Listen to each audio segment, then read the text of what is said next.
So once we've established how to kind of get the outside foot position, now let's start to attack, okay? So another easy way to just, again, throw some input at them is I'm just going to use my double jab and get myself to the outside of the foot.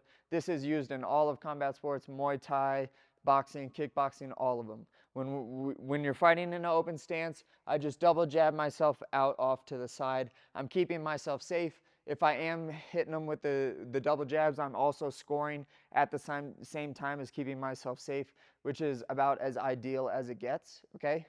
So really simple, just double jabbing off to the lead side outside of his foot. If I go to double jab and I just rotate like this isn't getting on the outside position. This is important. It's something that I sometimes look over just because it seems so obvious to me that this is outside position and this is not outside position, but I understand that there's a lot of levels that are watching these tapes. So just understand that a rotation is not getting to the outside of the foot. Getting to the outside of the foot is stepping and positioning myself afterwards so that my punches are facing Elias, opposed to like this, where my punches are no longer facing Elias. Okay, that's really important. When I double jab, I have to correct my hips and correct my energy so that, again, it's facing Elias. That's a good way to do it. The other way that we'll do it is just throwing a good 1-2. When we won, we step outside the foot so that we're already there, okay? If I go straight in on Elias and go to throw my 1-2 like this and we keep the same foot positioning, this is totally an okay thing to do, but I'm not gaining any advantage here. And to me, good striking is gaining an advantage so that the probability and the likelihood that what you want to happen happens, and taking away as much probability of attacks and defenses and things like that that Elias can do, minimizing those, that's what I consider an advantage. So when I go to throw my 1-2 and I stay right in front of them, that's cool, but also you're not gaining any advantage, so there is a bit of a level of rolling the dice that you're participating in. When you go to throw your jab cross, take your left foot, step it at the same time you jab, and then as you cross, you're crossing right down this center line. My shoulder and my power are really lined up in this straight line, opposed to like this. Like here I kind of have to like turn it in, which I can definitely still get some power on. But when I step and I make it so that all of my force is going in a straight line, it makes for a really hard punch. So again, real quick, when we 1-2 on lefties, it's just a quick step out, step, step, landing our 1-2. Boom, boom, okay? Another good attack that we have from an open stance is the oldest trick in the book that still continues to work over and over and over again. It's our cross and our kick at the same time, okay? So I would set this up almost the same way as I would throw my jab cross, okay? Or any way that I get this angle here. If Elias is a half decent fighter and me and him are fighting each other, and I take this angle here, he's typically going to square up with me usually, okay? This is how we fight. We like being in front of each other.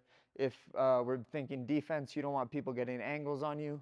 So when I step over here, I have a pretty big advantage on Elias because it's either square up to me and potentially get starched, or he sees this coming, he slips this and tries to get himself out of the way here, which is a really ideal time for me to throw this round kick, okay?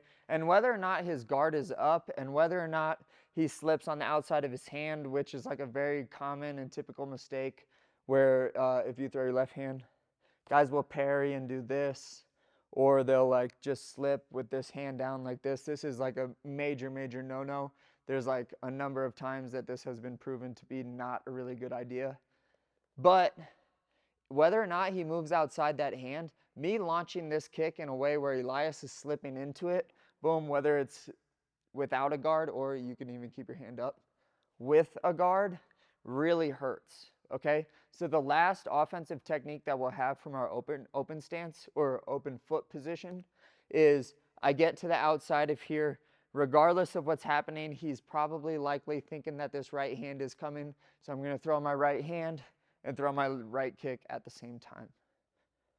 So I have my double jab off to the side, bang, bang. I'm on outside foot position. I'm pretty safe. I scored. I'm throwing my 1-2, boom, boom.